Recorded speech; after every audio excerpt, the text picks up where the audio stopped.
getting into the top 20% of men probably doesn't mean what you think it means. It's not about earning a high amount of money or having a high status or having loads of different material, physical possessions. It's actually something that most of the people that have all of those things don't even realize, and it's something that you won't hear very often on YouTube because people aren't brave enough to talk about it. Because joining the top 20% of men is actually a state of mind. And if you have this state of mind that I'm talking about, one that's resilient, one that's positive, one that's filled with self-belief, I guarantee you'll have so much more of an amazing life in comparison to the rest of those guys that have all of those other amazing things: money, high status, and materialistic possessions. Because that's ultimately what life is about. It's about enjoying ourselves and feeling content and feeling happy about simplicity. So what does that mean exactly? What does that mean for a young man like yourself? Well, it means that you need to start prioritizing working on your mindset, because that means that when you have nothing, when you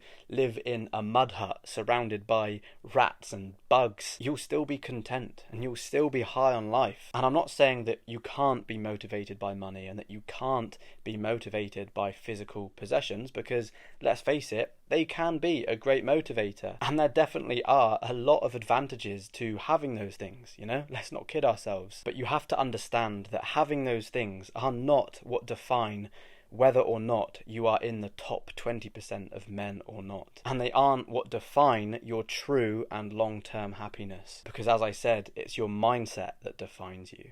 Let me tell you a quick story so that I can try to help you understand where I'm coming from a little bit better here. So about 2 years ago, I was outside in the middle of this small countryside village whilst on my morning run. I remember feeling how fresh the air was, and it was actually quite therapeutic. But I'd trained twice the day before, and my legs were feeling quite tired and quite heavy, but I knew that I had to keep on running. And that's because at that particular time, I was about 3.5 weeks away from my first ever boxing fight. And although I was extremely fit, and although I had been training hard for months and months, I was still extremely anxious, and I was still filled with a lot of self-doubt about this fight that I was about to have. I was convinced that everything was going to go wrong, and I just thought that I was going to get absolutely sparked out in front of all of my friends and family. And quite frankly, this kind of made me hate life at the time. It made me hate training, which is pretty unusual for me. And I couldn't help but feel like all of this training I was doing was for nothing. But then something in my mind clicked. Like maybe it was the fresh air or something. Like it maybe gave me some clarity. I'm not really sure. But I just thought, for me to enjoy my journey, for me to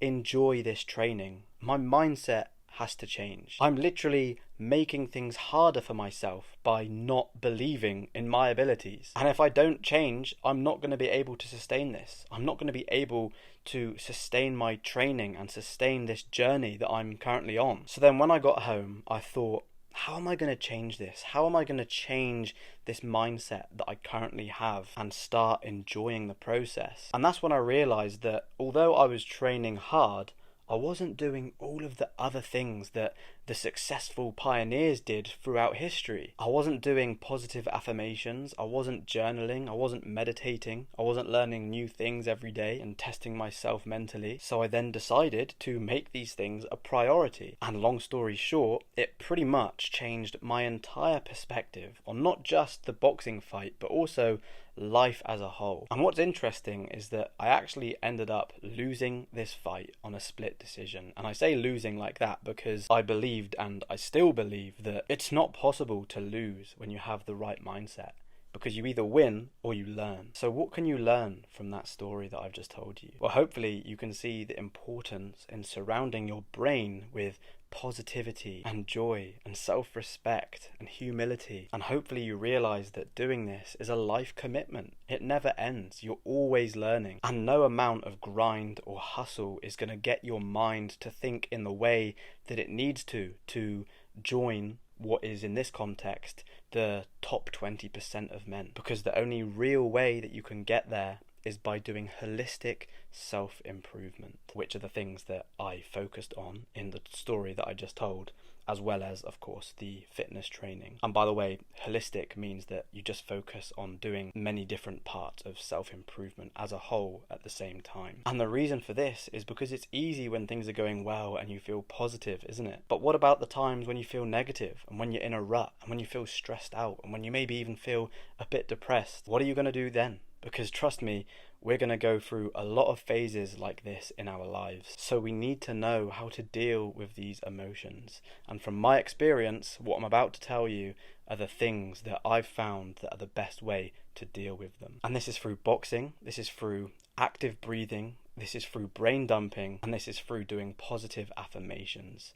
And by the way, I say active breathing, which is just kind of like another word for meditation, but I feel like it's a little bit different, because meditation is commonly known as when you just kind of sit in your chair with your hands like this and you're like, that's kind of what I think of when I think about meditation. Whereas active breathing is more just about, you know, being out in public, maybe walking through town and just consciously focusing to remain present and think about your breathing. So yeah, it's like actively breathing. So you're actively thinking about the breath as you're breathing in and breathing out. It doesn't just have to be done when you're sat at home in a chair.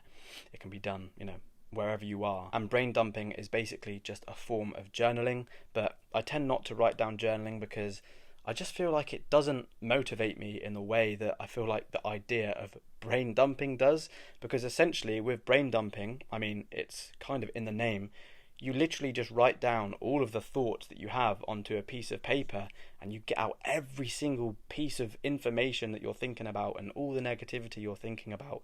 You write it on paper and it just makes you feel so much better, and it gets your mindset in the right place. It sounds like such a small task and such a small activity that it won't actually do anything, but trust me, it's incredible. And when you do this consistently, if you do this for 2 weeks, every single day, it just changes your mindset completely. And when you combine this with boxing, which, as I've said in the past, is just amazing for confidence and for men to feel powerful and strong and like they, you know, they can own their bodies and they can own their mind. Boxing is just excellent for that, because, you know, when you get punched in the face and you haven't gone down and you're still standing, it just teaches yourself so much about who you are, and it makes you feel like an absolute champion. And, you know, the fourth thing that I mentioned was positive affirmations, and, you know, like the other three things, boxing, brain dumping, and active meditation, just makes you feel like an absolute warrior.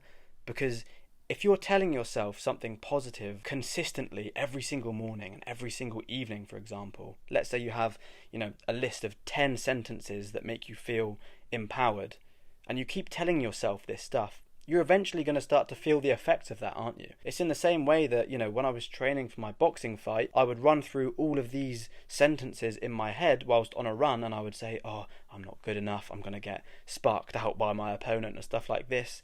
So how do you think that made me feel?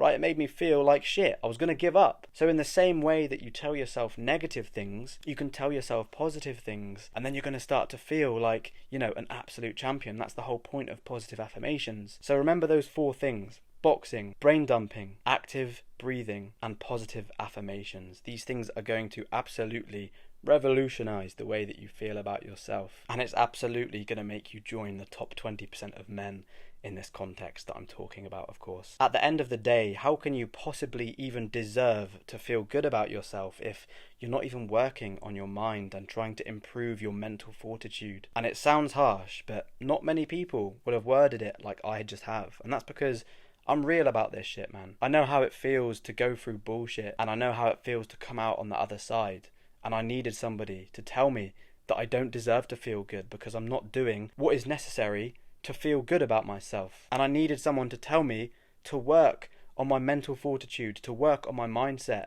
to actually make a difference to my life. And I know from my experiences that doing these things will not only help you to get out of a rut, but they'll make you feel amazing, you know? If you're not doing these things and you're instead drinking alcohol and smoking weed and watching a marathon of Netflix episodes every night and doing other habits that you know are bad for you, you literally deserve to feel like shit, man. And once again, in this context, you don't deserve to join the top 20% of men. Get my free muscle building diet plan from the description below. Believe you can, and you're more than halfway there.